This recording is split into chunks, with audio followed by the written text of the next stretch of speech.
আমার আজকের রেসিপি কুলের টক চাটনি।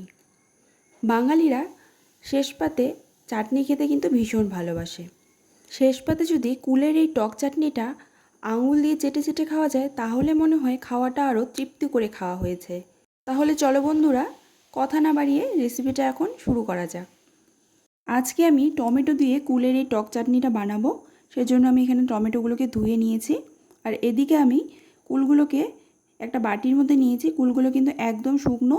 এগুলোকে কিছুক্ষণ জল দিয়ে আমি ভিজিয়ে রাখবো, তাহলে এগুলো নরম হয়ে যাবে আর চাটনিটা খেতে তাহলে ভালো লাগবে। তো এখানে এই কুলগুলোকে আমি 15 থেকে 20 মিনিটের মতো ভিজিয়ে রাখবো।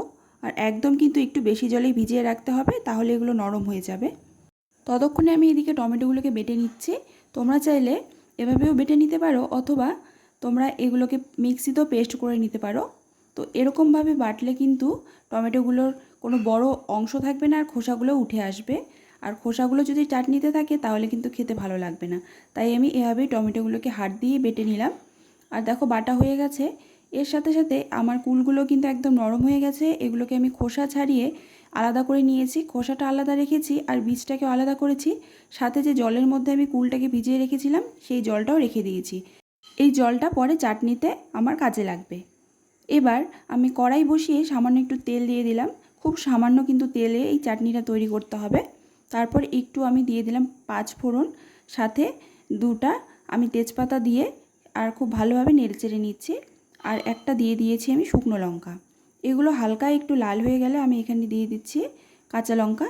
একটা কাঁচা লঙ্কা আমি চিড়ে দিয়েছি। আর হালকা একটু দিয়ে দিলাম হলুদ গুঁড়ো। দিয়ে খুব ভালোভাবে নেড়েচেড়ে নিয়ে আমি এখানে টমেটোর যে পেস্টটা রেডি করেছি সেটাকে দিয়ে দিলাম। দিয়ে খুব ভালো মতো পেস্টটাকে একটু নাড়াচাড়া করে নিতে হবে কিছুক্ষণের জন্য, যাতে এটা লেগে না যায়। তারপর এখানে আমি সামান্য একটু লবণ দিয়ে দিলাম। লবণ দিয়ে আবারও খুব ভালো মতো নেড়েচেড়ে নিতে হবে। এবারে দেখো টমেটোর পেস্টটা ফুটতে শুরু করেছে। এর মধ্যে আমি দিয়ে দিলাম সামান্য একটু লঙ্কার গুঁড়ো। লঙ্কা গুঁড়ো দেওয়ার পর হালকা একটু নেড়েচেড়ে নেওয়ার পরে এবার আমি কুলে ভিজিয়ে রাখা যে জলটা রেখেছি সেটা আমি দিয়ে দিলাম। দিয়ে হালকাভাবে একটু নেড়েচেড়ে নিতে হবে। তোমরা চাইলে এখানে চিনি ব্যবহার করতে পারো। আমি এখানে গুড় দিয়ে এই চাটনিটাকে তৈরি করছি। মিষ্টির পরিমাণটা একটু কম দেওয়াই ভালো, যেহেতু এটা টক চাটনি, তাই টক হলে এটা খেতে বেশি ভালো লাগবে। তাই আমি সামান্য পরিমাণে এখানে গুড় দিয়েছি। গুড়টা গলে যাওয়া পর্যন্ত এটাকে কিছুক্ষণ এইভাবে হালকা আঁচে ফুটিয়ে নিতে হবে আর সামান্য একটু নেড়েচেড়ে নিতে হবে। এবারে দেখো চাটনিটা অনেকটা ফুটে গেছে আর এটা কিন্তু অনেকটাই কমে এসেছে। আর এরকম অবস্থায় চাটনিটাকে আমি নামিয়ে নেব।